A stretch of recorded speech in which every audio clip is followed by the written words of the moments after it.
Liebe Mitmenschen in der Mitquarantäne. Dieser Blog ist mein persönlicher Beitrag zur Lösung der größeren Corona-Krise. Ich werde mich in unregelmäßigen Abständen mit Gedanken zur und Lehren aus der Krise zu Wort melden. Hier in Wien ist seit Beginn der Woche das öffentliche Leben lahmgelegt.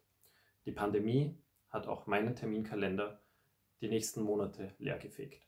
Deshalb wende ich mich in dieser virensicheren Form an euch. Die erste Frage, die mich und ganz viele anderen Menschen auch bewegt, ist die folgende. Warum agieren die Regierungen demokratischer Länder bei anderen brennenden Gefahren nicht annähernd so klar und effektiv wie bei der Corona-Krise? Warum wird die Wissenschaft, die vor anderen Gefahren in anderen Bereichen, Klimawandel, Verlust der Artenvielfalt, explodierende Ungleichheit, nachdrücklich warnt vor Gefahren für die Gesundheit und das Leben von Menschen, nicht annähernd so ernst genommen? Die einzige Ad-hoc-Erklärung, die mir plausibel erscheint, ist, dass die Lobbys in Fragen der Wirtschaftspolitik sehr viel besser aufgestellt sind als in Fragen der Gesundheitspolitik und dort gleich dringende und nötige Maßnahmen erfolgreich verhindern. Das erste Learning ist deshalb, wenn der politische Wille vorhanden ist in ganz kurzer Zeit ganz vieles möglich. Die Frage, die sich anschließt, ist, warum ist der politische Wille, das Weltklima zu stabilisieren, die Artenvielfalt und das Leben auf dem Planeten zu schützen, nicht gegeben? Bei den globalen Umweltgefahren wird gerne mit aller rhetorischen Macht die Bürgerinnen und der Bürger vorgeschoben. Die Menschen seien angeblich nicht bereit zu härteren Maßnahmen. Diese Argumentation könnte gleich gut in der Corona-Krise verwendet werden. Die Schließung von Bars und Restaurants ist aus wissenschaftlicher Sicht zwar anzuraten, aber die Menschen sind nicht bereit zu diesen Maßnahmen. Die wollen auswärts essen gehen, eine Einschränkung ist politisch nicht machbar. Und Ausgangsbeschränkungen, um Himmels Willen, die wären ja ein direkter Eingriff in die Freiheit der Menschen und würden direkt in die totale Gesundheitsdiktatur und zum Ende der Demokratie führen. So argumentiert hier bei Corona aber niemand. Ist der Klimawandel aber tatsächlich um so viel harmloser als Corona und das Artensterben und die Übersäuerung der Weltmeere und die Verbreitung von Mikroplastik und die Agrarchemikalien und die explodierende Ungleichheit? Warum bleiben dieselben Staaten hier untätig, während sie bei Corona in kurzer Zeit alle Mittel mobilisieren, um die Bevölkerung vor einer Gefahr zu schützen? Das erste Learning aus der Krise ist somit die Frage, warum funktionieren unsere modernen Demokratien bei einer Gefahr so effektiv und bei anderen überhaupt nicht? Das zweite Learning ist, dass die Menschheit mit fortschreitender Globalisierung auf verschiedenen Ebenen umso stärker auf Kooperation setzen muss, statt auf Konkurrenz. Der österreichische Bundeskanzler hat es gut zum Ausdruck gebracht, in der Krise müssen die Menschen zusammenstehen und wurde kurz darauf von der Polizei für diese Aussage gerügt. Allen Ernstes, dieser Aussage ist zuzustimmen, es fragt sich aber, warum bisher nicht und grundsätzlich. Spätestens, wenn Menschen in der Krise sind und Hilfe benötigen, wissen sie zu schätzen, dass ihnen geholfen wird. Anstatt dass gesagt wird, zynisch, jeder muss auf sich selbst achten, wenn jeder für sich selbst sorgt, ist an alle gedacht. Verbessere deine Wettbewerbsfähigkeit. Dieser Grundsatz gilt für die individuelle Ebene gleichermaßen wie für die Staatenebene. Dazu zum Vergleich zwei Szenarien. Erstens, jedes Land versucht für sich selbst als erstes ein Medikament oder eine Impfung zu entwickeln. Zweitens, die Staatengemeinschaft, die Mitglieder der Weltgesundheitsorganisation arbeiten gemeinsam an Lösungen, die dann auch allen gleichermaßen zugutekommen. Gerade Deutschland hat zweimal bewiesen, dass sich Konkurrenz nicht gut anfühlt. Zum einen mit der Verhängung eines vorübergehenden Exportstopps für medizinische Güter, von Handschuhen bis zur Schutzkleidung. Auch Frankreich hat von dieser Freiheit Gebrauch gemacht. Wenn alle so handeln, enden wir rasch in einer Welt von lauter kleinen Trumps. Auch die Nachricht, dass ein deutsches Pharmaunternehmen erwogen hat, ein unmoralisches Angebot vom US-Präsidenten anzunehmen, zeigt, dass der Staat hier noch nicht in seine neue Rolle der Stärke gefunden hat. In Krisenzeiten müssen knappe Gesundheitsgüter der Allgemeinheit zugutekommen und nicht der Meistbietenden. Der Marktmechanismus ist hier unangebracht in der Bedeutung, die Kaufkraft entscheidet, wer versorgt wird und wer unversorgt bleibt. Gerade in der Krise muss sich die Gesundheit als öffentliches Gut bewähren. Die Entscheidungen müssen dem Gemeinwohl dienen und nicht den Patentinhaberinnen. Dazu fällt mir eine reale Geschichte ein. 1955 hat der Arzt Jonas Salk als erster ein Mittel gegen Kinderlähmung erfunden und der Allgemeinheit geschenkt, obwohl ihm Pharmaunternehmen viele Millionen Dollar angeboten haben.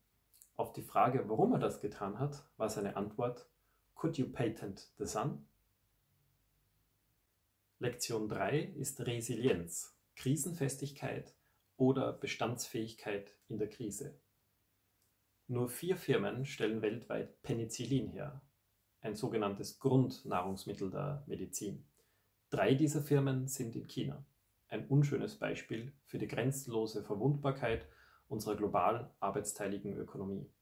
Resilienz würde anders aussehen, nämlich dass dieses Grundnahrungsmittel in allen Regionen dezentral, notfalls in Universitätslabors hergestellt wird, um es allen Menschen zeitnah und sicher zur Verfügung stellen zu können. Auch wenn in einer Region eine Naturkatastrophe stattfindet, ein Regimewechsel oder eben eine neue Krankheit wie Corona ausbricht. Was für Penicillin gilt, gilt auch für unzählige andere Produkte und Komponenten in globalen Wertschöpfungsketten. Sowohl die exzessive globale Arbeitsteilung als auch das Just-in-Time-Primat, beide dem kapitalistischen Effizienzverständnis geschuldet, haben die Resilienz der globalen Ökonomie radikal geschwächt. Die Lösung dürfte, wie von vielen seit langem gefordert, in der stärkeren Regionalisierung der Wirtschaftskreisläufe liegen. Nicht alles muss lokal und homemade erzeugt werden, aber der Nähe ist prinzipiell Vorrang einzuräumen. Wir nennen das ökonomische Subsidiarität. Ein anderes Beispiel für sinkende Resilienz ist die Landwirtschaft. Es steht die Ernte bevor und die wird von schlecht bezahlten Arbeitskräften aus Osteuropa und Nordafrika überwiegend verrichtet. Und die können demnächst nicht einreisen. Wer wird also unser Gemüse und unsere Feldfrüchte ernten? Eine resilientere Landwirtschaft würde lokale Arbeitskräfte für die lokale Produktion einstellen. Eine Krisenlösung würde also darin bestehen, den Primärsektor aufzuwerten und mehr Menschen dort Arbeit zu geben. Die Alternative sind leere Supermarktregale. Damit sind wir bei der Wirtschaftskrise. Punkt 4. Obwohl wir noch in den ersten Tagen der Krise sind, macht sich die Krise auch in der Wirtschaft schon schlagartig bemerkbar. Die Arbeitslosenzahlen schießen in die Höhe. Die österreichische Regierung hat zuerst ein Packerl von 4 Milliarden Euro geschnürt, wenige Tage später ein zweites Paket von 38 Milliarden Euro, fast ein Faktor 10 in wenigen Tagen, und die Europäische Zentralbank hat ein Programm im Ausmaß von 750 Milliarden Euro angekündigt. Das sind 6% der Wirtschaftsleistung der Eurozone. Ich fürchte, dass all das nicht helfen wird. Der Grund: Wenn das aus gesundheitspolitischer Sicht verständliche Ziel erreicht wird, dass der Peak sehr flach ist, dann zieht er sich in die Länge. Und das ist Gift für die Konjunktur und die Wirtschaft. Worüber noch gar nicht gesprochen wird: Was wäre denn, angenommen, dass nur 1% der Bevölkerung, Österreich, Deutschland, von der ersten Welle betroffen sein wird? In Österreich wären das 80.000 Personen. Zum Vergleich, aktuell sind 2.500 betroffen, in Deutschland 800.000. Nach dem Abebben der ersten Welle wären 99% der Bevölkerung in dieser Rechnung nicht immun gegen das Virus.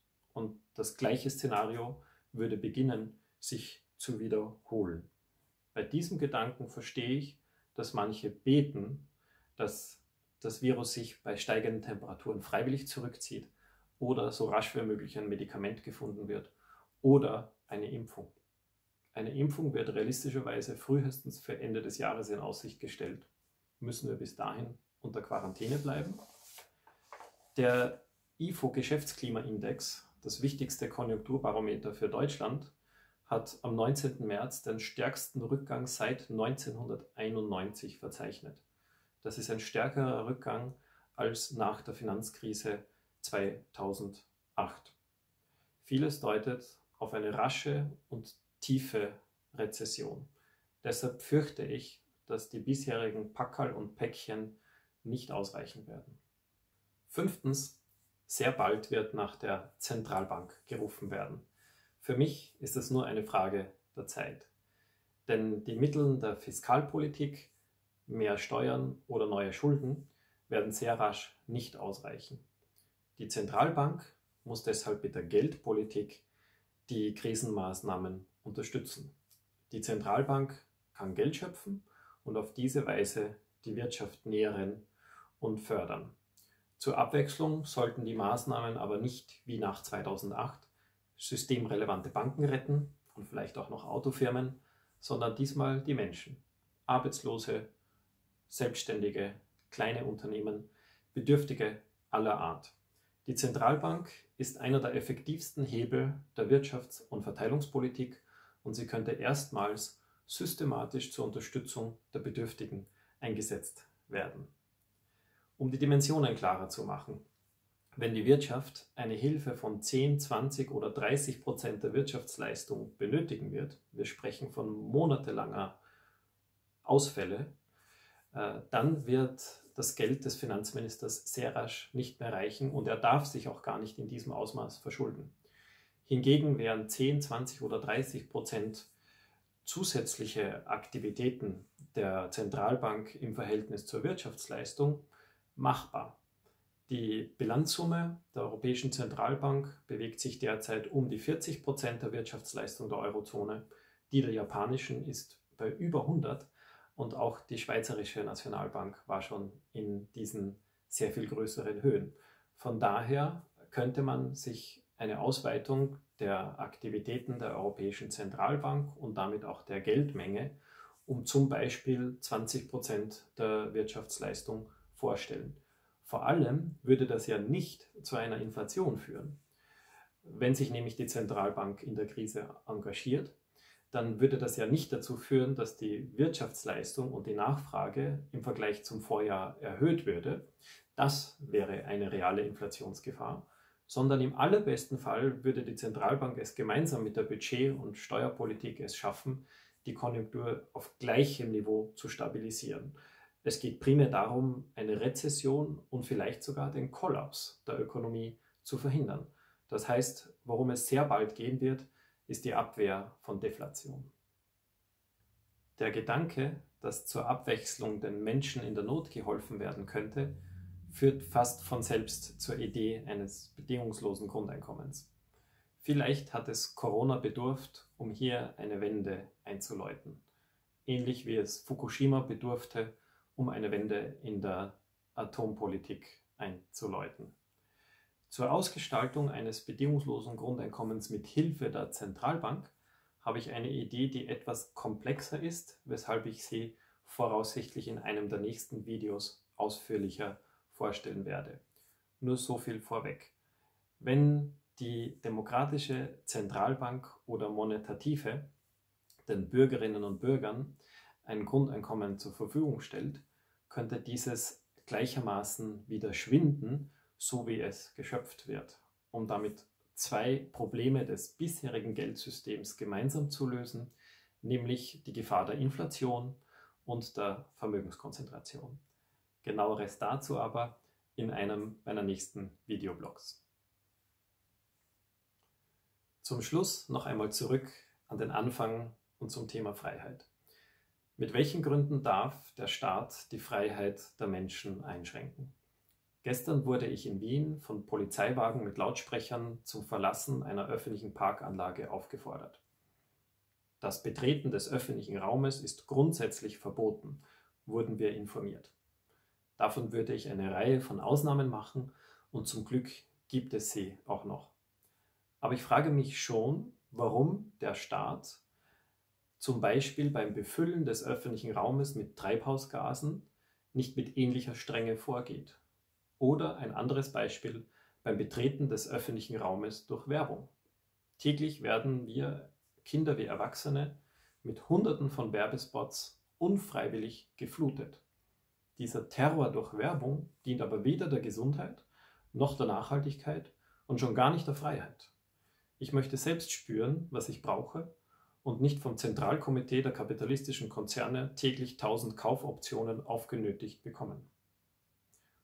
Um uns nicht misszuverstehen, es geht hier nicht prinzipiell um die Frage, ob der Staat Freiheiten einschränken darf, aber sehr wohl darum, bei welchen Gefahren, in welchem Ausmaß und in Abwägung mit welchen anderen Freiheiten und Rechten.